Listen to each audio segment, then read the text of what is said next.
പ്രിയമുള്ളവരെ, എല്ലാവർക്കും നമസ്കാരം. നമ്മുടെ കൊച്ചു കേരളത്തിൽ അപകടങ്ങൾ പെരുകി വരുന്നു. കാരണമെന്താ? അശ്രദ്ധ തന്നെ, അല്ലാതെ വേറൊരു കാരണവുമല്ല. ഇപ്പോൾ നമ്മുടെ നാട്ടിൽ നല്ല മഴയാണ്.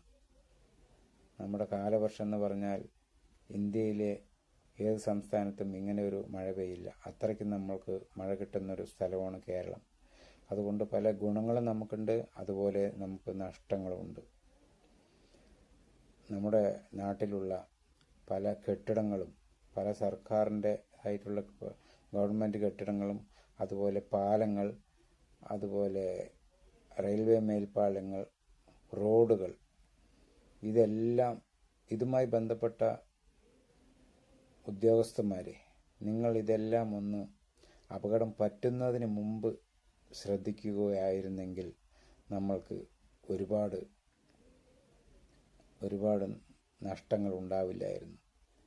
ഒരുപാട് പേർ മരിക്കുന്നു, ആ മരണങ്ങൾ ഉണ്ടാവില്ലായിരുന്നു. ഇപ്പോൾ ഇതാ കോട്ടയം മെഡിക്കൽ കോളേജിൽ അതിൻ്റെ ഒരു ഭാഗം തകർന്നു വീണ് നമ്മുടെ ഒരു സഹോദരി മരണപ്പെട്ടു. അതിൽ ആർക്ക് പോയി? നമുക്ക് പോയോ? ഇല്ല, അവരുടെ കുടുംബത്തിന് പോയി. അല്ലാതെ സർക്കാരിന് എന്ത് നഷ്ടം?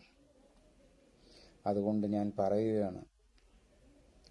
പറയുന്നതിന് ബന്ധപ്പെട്ട ഉദ്യോഗസ്ഥന്മാർക്ക് വേണ്ടിയാണ് ഞാൻ പറയുന്നത്. ആ കോട്ടയം മെഡിക്കൽ കോളേജിൽ നിങ്ങൾ കുറച്ച് ദിവസം മുമ്പ് വന്ന് ആ കെട്ടിടങ്ങളെല്ലാം ഒന്ന് ശ്രദ്ധിച്ച് എവിടെയെങ്കിലും ഫാൾട്ടുകൾ ഉണ്ടോ എന്ന് നോക്കിയിരുന്നെങ്കിൽ ഒരുപക്ഷെ നമ്മുടെ സഹോദരി മരണപ്പെടില്ലായിരുന്നു. ശരിയല്ലേ? അതുകൊണ്ട് ഇനിയെങ്കിലും നിങ്ങൾ ഉണർന്ന് പ്രവർത്തിക്കുക. ഇതുമായി ബന്ധപ്പെട്ട് കെട്ടിടങ്ങളുടെ ആയാലും റോഡിൻ്റെ ആയാലും എന്തിൻ്റെ ആയാലും അതുമായി ബന്ധപ്പെട്ടിട്ടുള്ള ഉദ്യോഗസ്ഥന്മാരിനോടാണ് ഞാൻ പറയുന്നത്, നിങ്ങൾ ഉണർന്ന് പ്രവർത്തിക്കുക. അപകടം നടന്നിട്ടല്ല, നടക്കുന്നതിന് മുമ്പ് എവിടെയെങ്കിലും എന്തെങ്കിലും ഫോൾട്ട് ഉണ്ടോ എന്ന് നിങ്ങൾ നോക്കുകയാണെങ്കിൽ ഒരുപാട് അപകടങ്ങൾ നമുക്ക് ഒഴിവാക്കാം. ശരിയല്ലേ?